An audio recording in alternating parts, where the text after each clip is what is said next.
Mesdames et messieurs, bonsoir. Jean-Sal, bonsoir. Mesdames et messieurs, bonsoir. Bonsoir Patrick Poivre. Aujourd'hui, mesdames et messieurs, nous allons développer un sujet d'actualité. En effet, Patrick, lequel? Il s'agit du commerce équitable. Nous commencerons donc d'abord par une présentation des boutiques spécialisées. Ensuite, dans une seconde partie. Dans une seconde partie, Patrick, nous verrons la place du commerce équitable dans la grande distribution, avec des magasins tels que Carrefour, Leclerc. Et dans une troisième partie, Patrick, nous rencontrerons un producteur local de Bolivie. Ce sera un producteur de café et nous verrons les répercussions du commerce équitable sur son mode de vie. Eh bien Patrick, sans plus attendre, puisque nous avons déjà vu le reportage, mesdames et messieurs, maintenant c'est vous qui voyez le reportage. C'est un reportage de À l'intérieur et Jean Bombeur.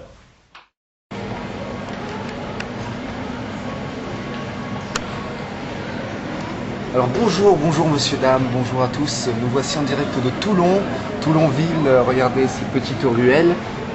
Voilà. Et nous sommes en face du premier commerce équitable ouvert dans la région toulonnaise.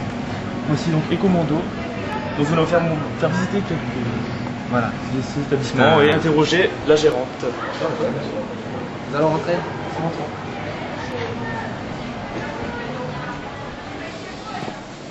Petite boutique sympathique, à l'odeur agréable. Donc des vêtements équitables. C'est exclusivement que de l'équitable, des colliers.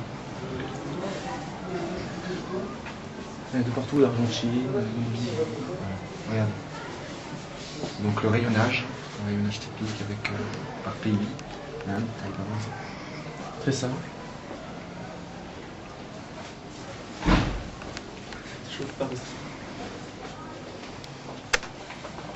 Voilà, maintenant nous allons interroger la propriétaire de ces lieux. Merci.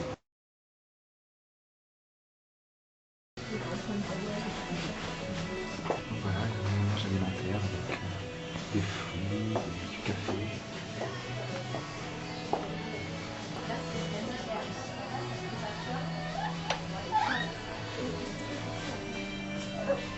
Accent. Bonjour. Bonjour. Donc vous avez ouvert Ecomondo depuis combien de temps? Depuis 2 ans. 2 ans en mars, 1er mars. Pour quelle raison donc avez-vous Une motivation. Le ras-le-bol un petit peu de justement nourrir des grands groupes comme les actionnaires des grands groupes comme Carrefour, sans vouloir citer de marque. Et puis une prise de conscience aussi d'un mauvais partage des richesses et que les pays riches mangent les pays pauvres alors que les pays pauvres ont des grandes richesses et on ne leur permet pas de vivre. Le commerce n'est pas du tout équitable. Au niveau de votre publicité, disons, de plus en plus de monde s'intéresse au commerce. D'où ça marche un peu concrètement? Oui, il y a de plus en plus de monde, il y a, je dirais, de plus en plus de jeunes aussi. Contrairement... Non, mais on était assez étonnés, parce qu'il y a vraiment une prise de conscience au niveau des jeunes, plus que au niveau de ma génération, on va dire. D'accord. Vous travaillez avec des artisans? Alors nous on travaille avec des coopératives, donc on a un intermédiaire, donc il y a des gens qui ouvrent des filières en fait, donc qui créent des coopératives, c'est-à-dire qui réunissent des paysans et des artisans des villages en coopérative et qui importent donc en France. Et nous on travaille avec ces intermédiaires. D'accord. Au niveau de votre gamme de produits, ça c'est comment? C'est de plus en plus varié, le commerce équitable, parce que ça a commencé avec café, thé, sucre, voilà. Et puis voilà, tout ce qui est dans la boutique, c'est du commerce équitable. On a du cosmétique, de l'artisanat. Combien font les petites poupées Vous les avez plus les petits sachets?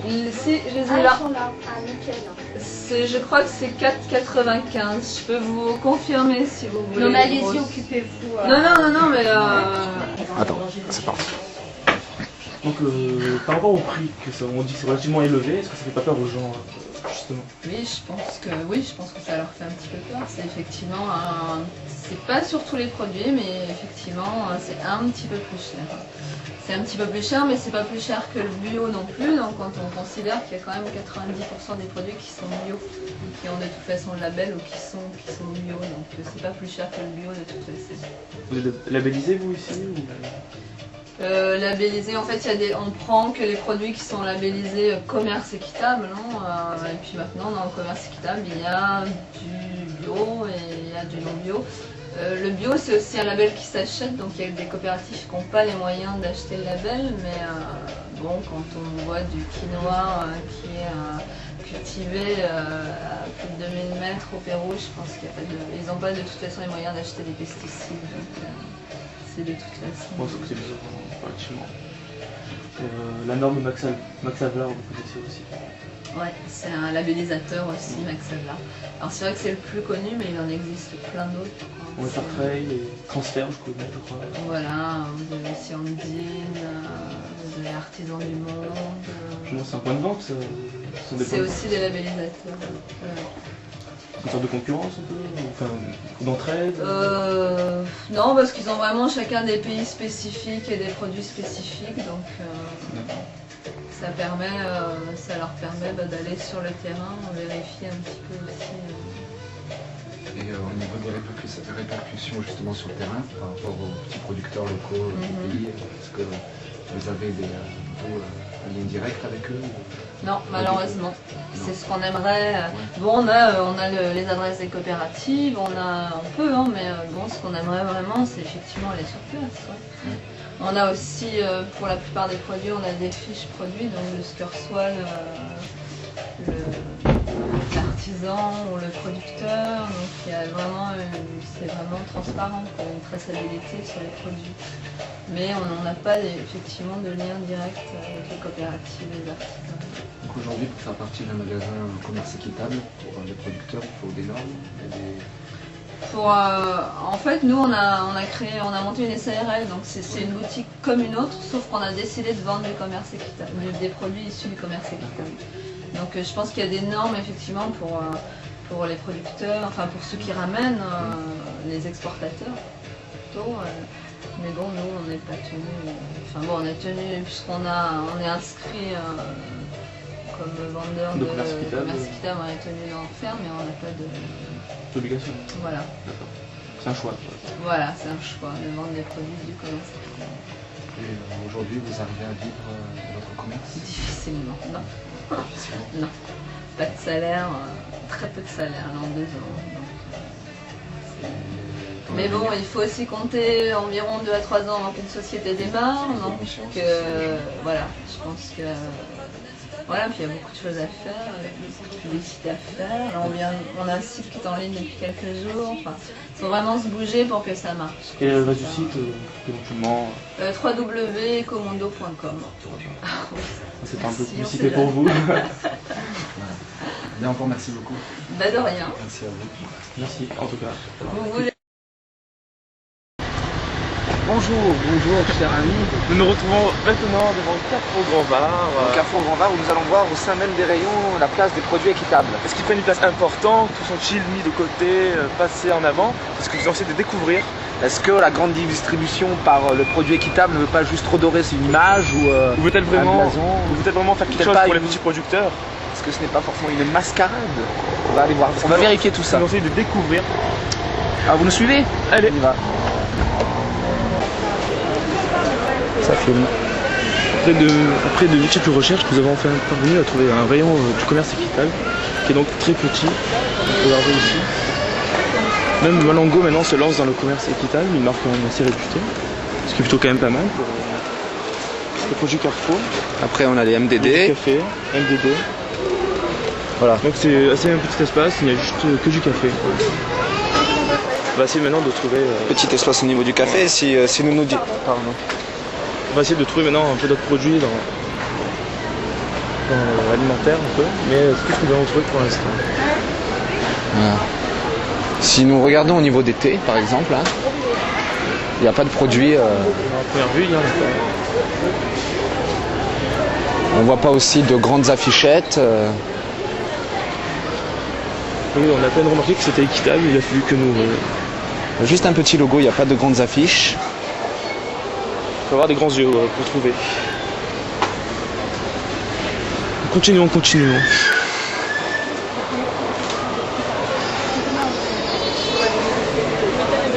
Dès qu'il arrive, il peut passer.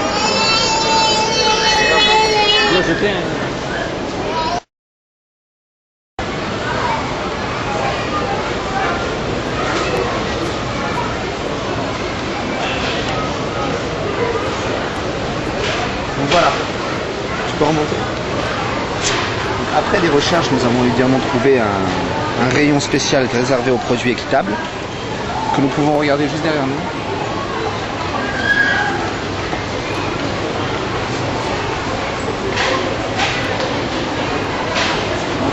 Du thé, du chocolat équitable, aujourd'hui. Juste à côté du rayonnage biologique. Qui fait partie, mais qui fait partie aussi du C'est commerce énormément équitable. répandu au niveau de la grande distribution maintenant.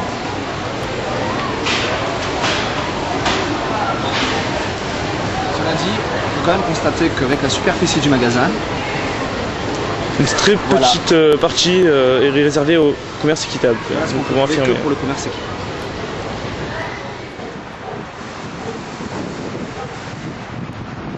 Bonjour, mesdames et messieurs, bonjour. Nous continuons donc notre enquête au sein des grandes distributions sur le commerce équitable. Sur le commerce équitable. Donc devant Leclerc, nous allons donc enquêter et essayer de voir la place que représente le commerce équitable dans ce magasin. Chez Leclerc. Qui est pourtant le premier à avoir mis le commerce équitable dans ses rayons.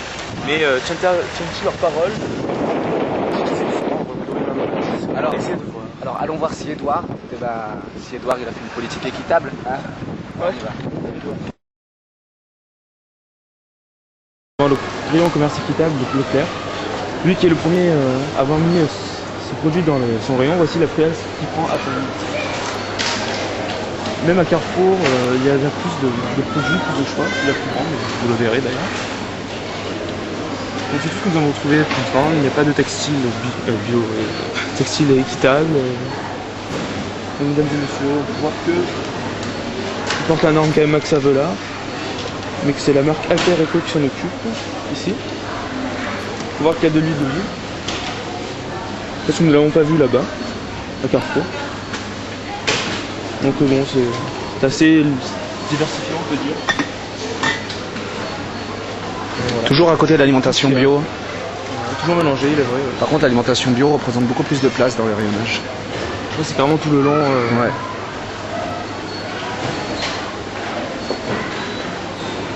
Ouais, c'est tout qui est par rapport à la santé, quoi. Mesdames et messieurs, nous voici dans la dernière partie de ce reportage sur le commerce équitable. Nous sommes maintenant en pleine pampa bolivienne où nous allons rencontrer un producteur local de café. Voici d'ailleurs son animal, mais je vous en prie, continuons. Nous allons donc voir les répercussions du commerce équitable sur son mode de vie, sur ses niveaux de production. Bref, allons-y.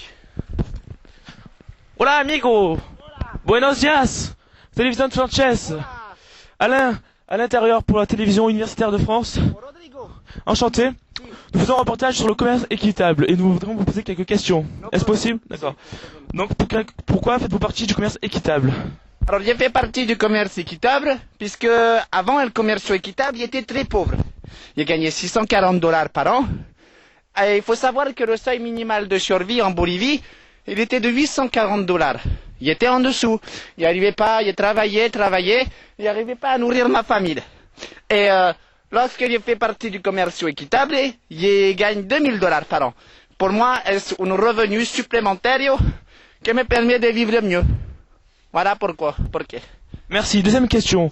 Avez-vous intégré la FECAFEB, Fédération nationale des caféiculteurs exportateurs de Bolivie, dont le principal d'ailleurs, dont le vice-président, pardonnez-moi, est Policarpio Ali? Oh, un grand seigneur, si. Si. Si, j'ai fait partie de la FECAFEB. C'est obligatoire pour faire du commerce équitable en Bolivie. Pourquoi? Y a-t-il des normes? Expliquez-moi. Si, alors, je vais vous expliquer. La FECAFEB es la organización en Bolivie qui regroupe todos los producteurs de café que voulions faire partie del comercio equitable. Ahora, ça représente 75% de commerce équitable des producteurs de café en Bolivie. Et j'ai fait partie de ce regroupement. Et Et la FECAFEB permet à des petits producteurs comme moi de regrouper, d'être rassemblés, de former des coopératives et de pouvoir exporter dans todo el mundo. Porque es muy importante pour moi, ça m'a permis d'augmenter mon revenu, d'accroître ma production et d'avoir un café de qualité. Parce que pour faire partie de la FECAFEB, il faut un café de qualité. Et donc il y a des normes.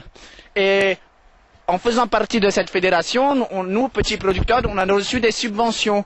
On a reçu des subventions pour la santé, pour la familia, pour l'éducation des enfants. Et todos, ça nous a permis de vivre mieux. Donc, mais il a fallu s'adapter. Il a fallu s'adapter pour faire partie de la FECAFEB. Il a fallu améliorer sa production.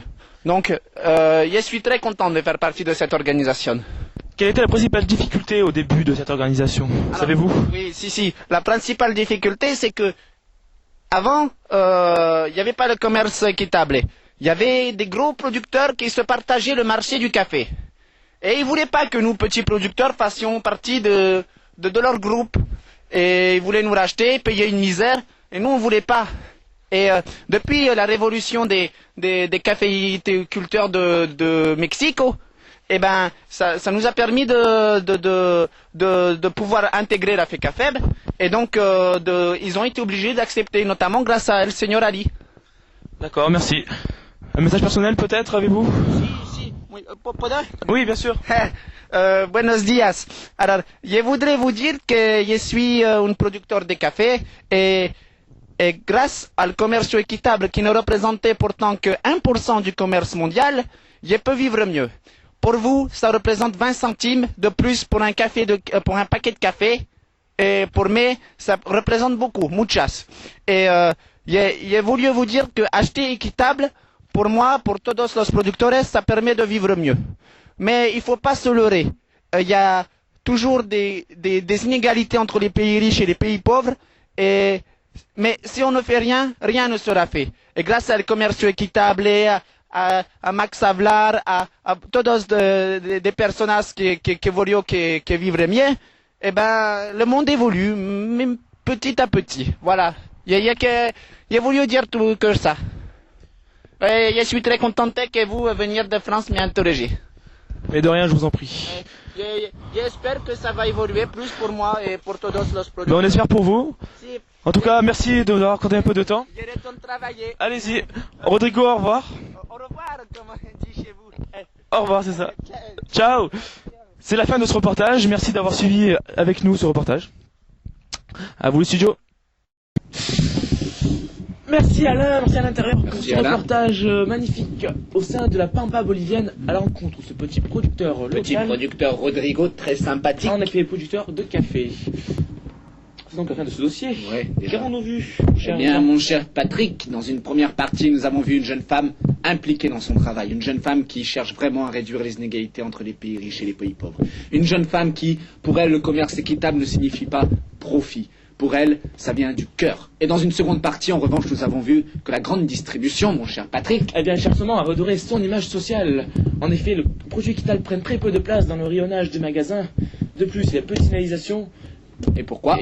Parce que cela représente peu de profit dans le chiffre d'affaires des entreprises. Tout à fait, mon cher Patrick. Et oui, et dans une troisième partie alors? Eh bien, dans une troisième partie, nous avons vu quand même, mon cher Patrick, avec ce jeune producteur local, que pour lui, son niveau de vie va augmenter grâce au commerce équitable. Il va passer de $640 à $2000 par an, ce qui représente une source de revenus qui lui permet de vivre, tout simplement. En effet, il n'y a pas besoin de développer. Non. Eh bien, mes chers téléspectateurs... Et triste. C'est donc la fin de notre émission. Tout à fait. Je vous dis à bientôt. C'était Patrick Poivre. Et Jean-Cel. N'oublions pas le prochain épisode sur le développement durable. Merci. Au revoir. À vous les studios.